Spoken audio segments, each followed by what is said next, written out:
Good morning friends, मैं मीता बिश्नोई। आज इस वीडियो में हम लोग देखेंगे कि लोकेशन प्लांट की कितनी इम्पोर्टेंट होती है, कहाँ आप प्लेस करते हो अपने गार्डन में, और वो माइक्रो एनवायरनमेंट आपके घर का है, और जो मैक्रो एनवायरनमेंट होता है वो होता है आपकी सिटी का, और उससे बड़ा होता है आपकी कंट्री का, उससे बड़ा होता है आपके जो और बिगर एरिया होता है कॉन्टिनेंट का। हम लोग आज बात करेंगे माइक्रो एनवायरनमेंट की। माइक्रो एनवायरनमेंट में हम लोग देखेंगे कि कैसे आप कहाँ प्लेस करें अपने प्लांट्स को, उसका क्या इफेक्ट होगा। और हम लोग करेंगे चार पार्ट्स में डिस्कस करेंगे। वो चारों पॉइंट्स होंगे। सबसे पहला होगा कि लाइट एक्सपोजर कितना देते हैं आप प्लांट को। सेकेंड होगा कि टेम्परेचर से क्या फ़र्क पड़ता है प्लांट्स में। और थर्ड होगा कि विंड एक्सपोजर अगर आप करते हो प्लांट्स को तो उस विंड के एक्सपोजर से प्लांट में क्या फ़र्क पड़ता है। और आखिरी होगा कि पोल्यूशन का क्या इफेक्ट होता है और आप कुछ कंट्रोल कर सकते हैं।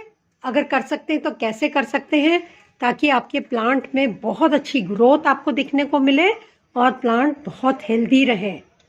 तो शुरू करते हैं सबसे पहले पॉइंट से कि आप अपने प्लांट को लाइट एक्सपोजर कितना देना चाहेंगे।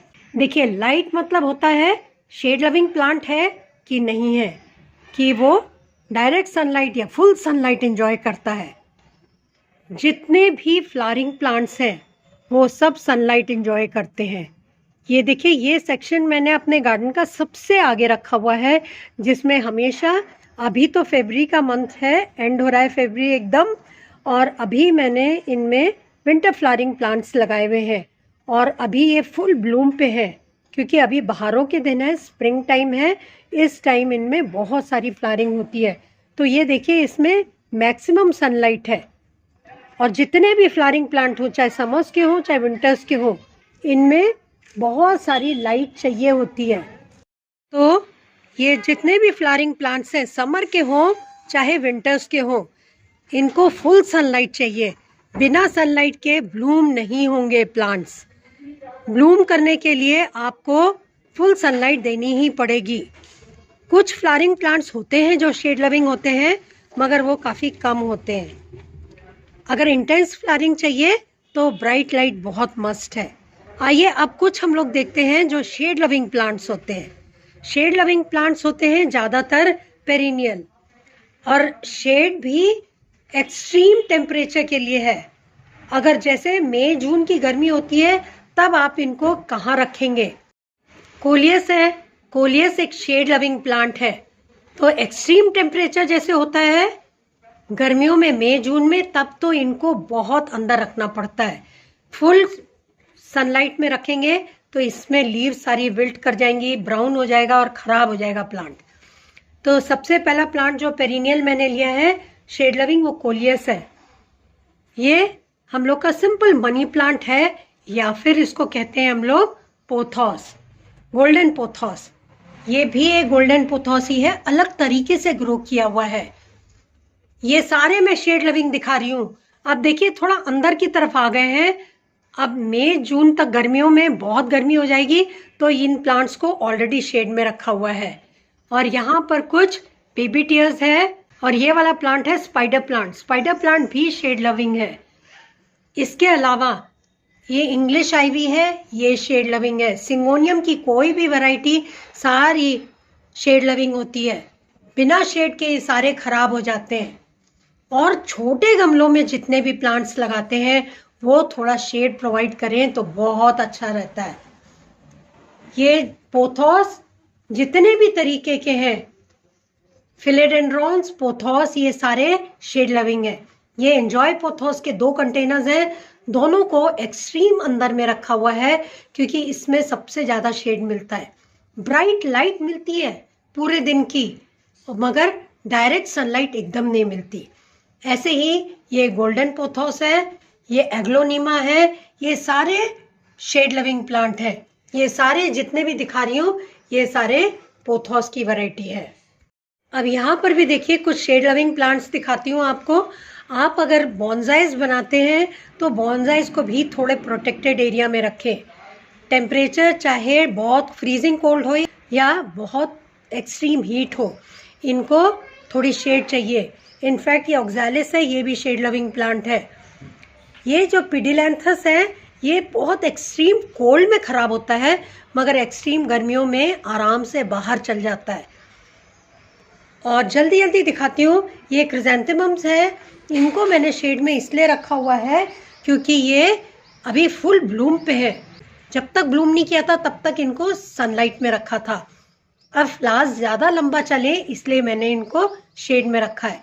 और ये जितने भी प्लांट्स दिख रहे हैं पोथोस की वैरायटी छोटे कंटेनर्स में, ये सारे शेड लविंग है। इनको फिल्टर्ड लाइट, डैपल लाइट दे रही हूँ। और ये गर्मियों की तैयारी है, सर्दियों की तैयारी में भी यही चीज़ है। ये भी जितने प्लांट्स दिखाए थे सब शेड लविंग है। और ये एक्सट्रीम कोल्ड टेम्परेचर्स में भी इनको प्रोटेक्शन चाहिए।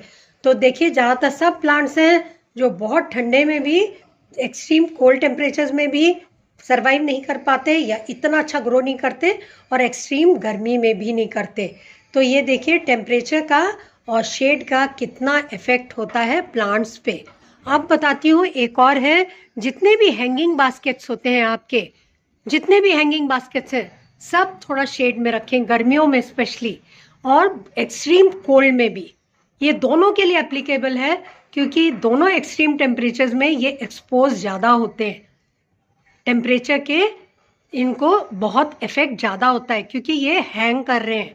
हवा ठंडी लगेगी, हवा बहुत गर्म लगेगी, दोनों से ये कुंबला जाते हैं, प्लांट्स ख़राब हो जाते हैं, विल्ट कर जाते हैं और इतने अच्छे से ब्लूम भी नहीं कर पाते। मगर ज़्यादातर सबको ब्राइट लाइट चाहिए ही है क्योंकि जब तक लाइट नहीं मिलेगी जब तक फोटोसिंथेसिस इनका अच्छा नहीं होगा। फोटोसिंथेसिस के लिए ब्राइट लाइट बहुत मस्ट है। तो आप चाहते हैं कि प्लांट अच्छे से फूड मैन्युफैक्चर करे तो ब्राइट लाइट ज़रूर दें। अब 2 पॉइंट और रह गए हैं। एक तो है विंड एक्सपोजर। विंड एक्सपोजर मतलब होता है कितनी हवाएं चलती हैं। गर्मियों में वो लू बन जाती है, सर्दियों में वो फ्रॉस्ट से ठंडी हवाएं हो जाती हैं। तो उससे क्या फ़र्क पड़ता है? प्लांट्स में बहुत फ़र्क पड़ता है। एक्सट्रीम टेम्परेचर की जो हवा होती है, चाहे ठंडी हो चाहे गर्म हो, वो दोनों इफ़ेक्ट करती हैं। तो अगर दीवार के साथ साथ लगाते हैं कुछ पेरिनियल प्लांट्स तो उनमें हवा का इफ़ेक्ट इतना ज़्यादा नहीं होगा। जैसे मैंने ये जितने भी पॉट्स हैं पेरिनियल प्लांट्स के, इनको सब दीवार के साथ साथ रखा है। इससे क्या होता है, एक तरफ से हवा का इफ़ेक्ट कम हो जाता है, जिसकी वजह से ये प्लांट बहुत जल्दी जल्दी गर्म हवा या ठंडी हवा के कांटेक्ट में नहीं आते। नहीं तो क्या होता है, कई बार तो गमले के गमले गिर जाते हैं जब आंधी या तूफान आता है। अब लास्ट पॉइंट है, क्या पोल्यूशन इफेक्ट करता है? जी हाँ, पोल्यूशन प्लांट्स को बहुत इफेक्ट करता है क्योंकि पोल्यूशन से क्या होता है, आपके जितने भी प्लांट्स हैं उनमें मिट्टी जम जाएगी अगर मिट्टी उड़ रही है। अगर व्हीकल का एक्सपोजर है बहुत ज़्यादा आपके इलाके में तो बहुत ज़्यादा कार्बन मोनोऑक्साइड और बाकी जो पोल्यूटेंट्स हैं वो होंगे बहुत ज़्यादा, जिससे आपके प्लांट सारे डर्टी हो जाएंगे, लीफ सारी डर्टी हो जाएगी। एक एक लीफ जो दिख रही है ये सारी डर्टी हो जाएगी।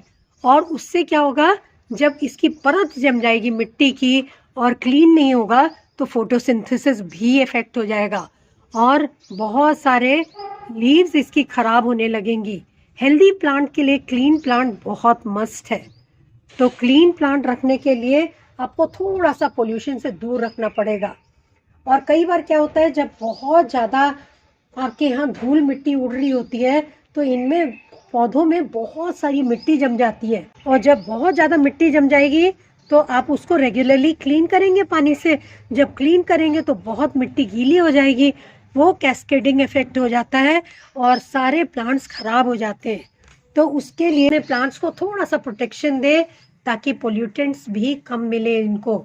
और आपको रेगुलरली वॉश करने से लीव्स भी बहुत स्ट्रेस में आ जाती हैं। तो पोल्यूशन जो है वो आपके प्लांट्स को बहुत ज़्यादा स्ट्रेसफुल कर देता है, बहुत स्ट्रेस्ड हो जाते हैं प्लांट्स। तो ये 4 पॉइंट्स हैं। इसके लिए आप अपनी लोकेशन का ध्यान रखें, ऐसी जगह लगाएं जहाँ पर ये सारी चीज़ें कंप्लाई करता हो जो प्लांट्स के लिए फ्रेंडली हैं, ताकि आपके प्लांट्स खूब अच्छे से ग्रो कर सकें। क्योंकि आपके पास भी बालकनी होगी कुछ ईस्ट फेसिंग वेस्ट फेसिंग, तो ज़रूर ध्यान रखें कहाँ ज़्यादा लाइट आती है, कहाँ कम, कहाँ पर ज़्यादा हवा चलती है, कहाँ पर ये लगाएं हैंगिंग बास्केट जहाँ पर हवाओं का इफ़ेक्ट कम हो, पोल्यूशन का इफ़ेक्ट कम हो।